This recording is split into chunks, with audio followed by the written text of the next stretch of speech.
Give me one reason to stay here. Yes, and I'll turn right back around. Oh yeah, powerful. Give me one reason to stay here. Yeah, I'll turn right back around. Said I don't wanna leave you lonely. You gotta make me change my mind. Woo. Wow, who do you think is on the other side of that curtain? I don't know, but that's a big voice. I loved it. It is. Whoever it is, I'm sure there's got to be a real confident person over there. Absolutely. Yeah. Absolutely. Very confident. And probably, what do you think? I thought you were about to say something. Sorry. Oh. Yeah, I'm thinking that sounds like a black woman to me. Yeah, I agree. Yeah. Very strong voice. Yeah, like in the soul. Oh yeah. And just it just gave me chills. Let's get her out here. Okay, let's do it. Contestant, can you come on out?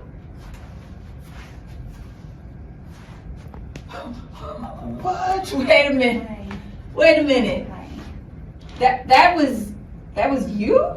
Yes. Wow. Definitely did not expect that voice to come out of that. No. Thanks. You have an amazing voice, so powerful. I was not expecting it to be someone who wasn't black. I just got to be honest. Yeah. High compliments, though. Thank you. Thanks. What's your name? Katie. Okay. Yeah. You seem a little nervous. How you feeling? I've never sung in front of anyone ever before, so. Oh, well, we couldn't tell. Yeah. That was Can you believe beautiful. that? Thank you. Where have you been? I don't really get out much. I was homeschooled. I'm kind of more introverted, so. What? Yeah. Well, we got to get you out there more. Thanks. The world's got to see this. They got to hear it. Thanks. It's beautiful. Yeah, completely blew my thought about how she's gonna be naturally confident. Thanks. Yeah, I'm gonna work on that. Thanks. Oh wow. Yeah. Awesome. Prior to the 1970s, orchestra musicians were primarily male. There was a mind bug of virtuoso equals male. During the 1970s, the audition committees installed this feature of a person performing behind a simple cheap fix of a curtain. However, it was hard to incorporate this fix into the world of healthcare. Join us as we take you through some scenes where we took the lessons from the book of the blind spot and how we have witnessed these in our lives at the VA. Because the book pointed out, blinding strategies, these curtains, do not extend to healthcare, housing, criminal justice, and by extension, HR. Have you looked at this resume? I really think this will be a good addition to our team. We need someone who understands teamwork. It's not afraid to host daily meetings. I agree. The applicant's skills and resume look so good, and I'm really excited for this interview. Yeah, me too.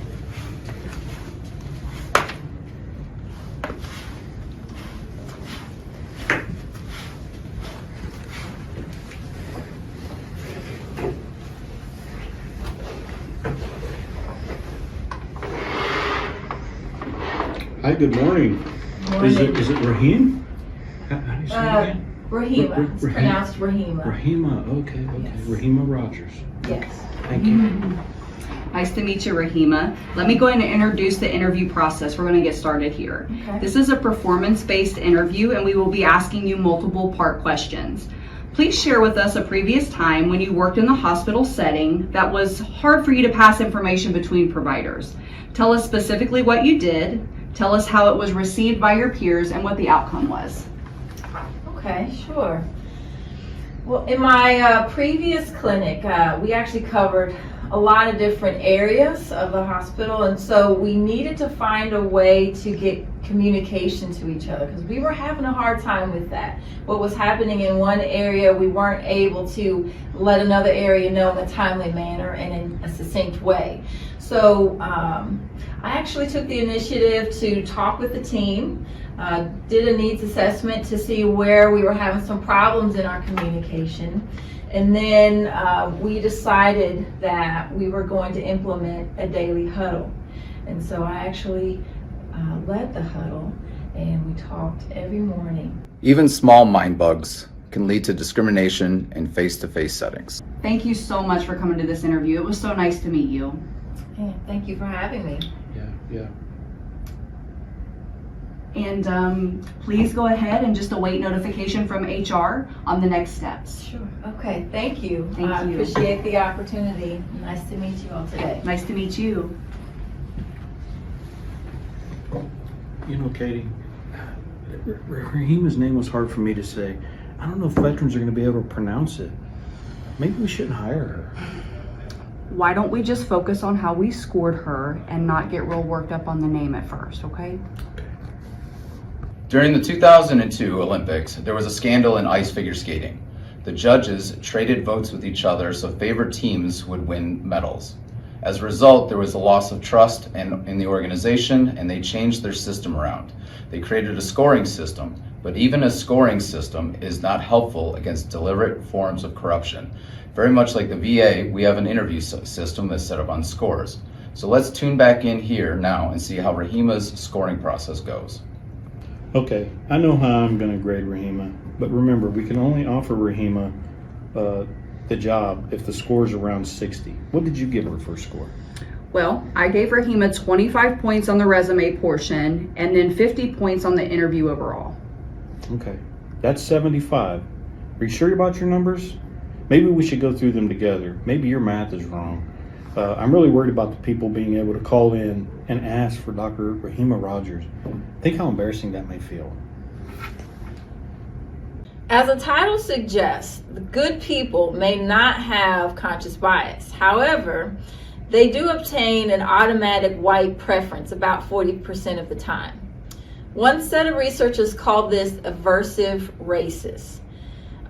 These are white egalitarians with subtle forms of race discrimination, but for those individuals, interracial interactions provoke anxiety, discomfort.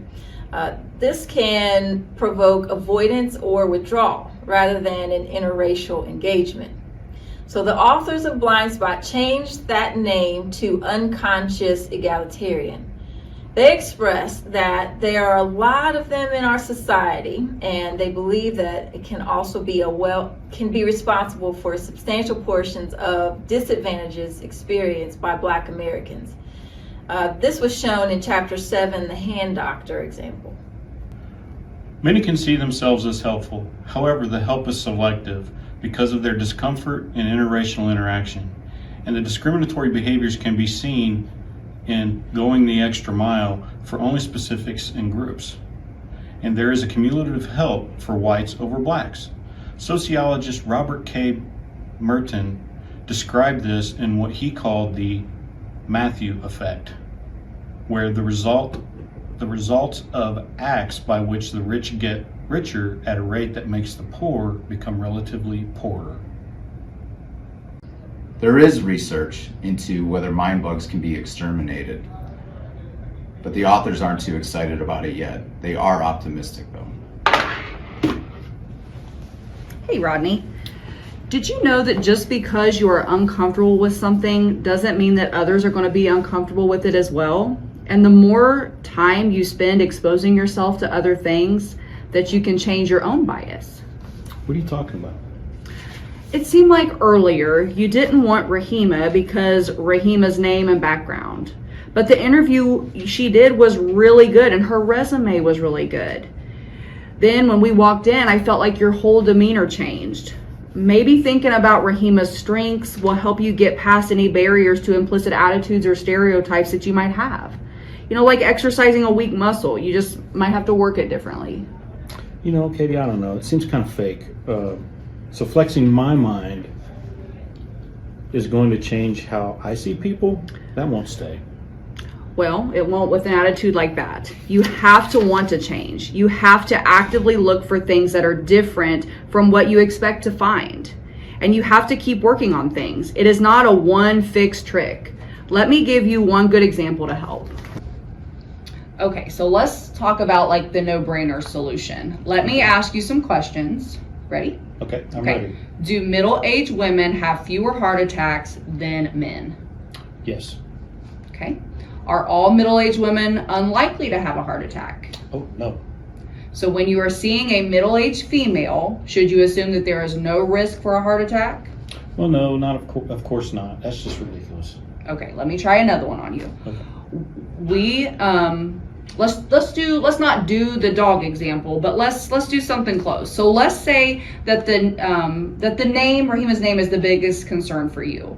Are different names hard to pronounce? Yes. Will everyone who has to pronounce Rahima's name have difficulty, Rodney? Probably not, no. Okay. At the first time a veteran sees Rahima's name on an appointment card, should you assume that the veteran potentially reading or pronouncing Rahima's name has a barrier to the care he's going to receive? No, I guess not. Okay. Both of the cases that Katie offered include operations of stereotypes. But when we're moving the thought of this, or the moving from stereotype of another into a phobia of something different, is one step in outsmarting a mind bug. So we are starting to see that we have a lot of implicit biases and they can impact us from an unconscious level. But not all mind bugs come from other people affecting us. Sometimes we affect ourselves by our own mind bugs. And now we're trying to figure out if undermining mind bugs can be undone. Many people hold this mind bug that female equals family. Or male equals career. Implicit association biases that if a male's not selecting females for their positions. Females may apply self-directed mind bugs to themselves. They can constitute a subtle and sustained influence on females by becoming an unrecognized source of discomfort in their pursuit of full-time careers or in their non-pursuit of child rearing. This could almost become a self-fulfilling prophecy, similarly to a person who holds the implicit association of old equals infirmed, and they begin to experience more impaired health as they view themselves as old. Race and academic achievement bias have historically impeded Black and Latinos from academia. There is no way to exterminate or eliminate these mind bugs. However, we may be able to outsmart them.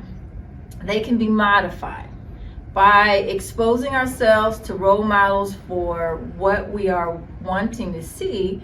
We're able to counterbalance the implicit association we have developed over time.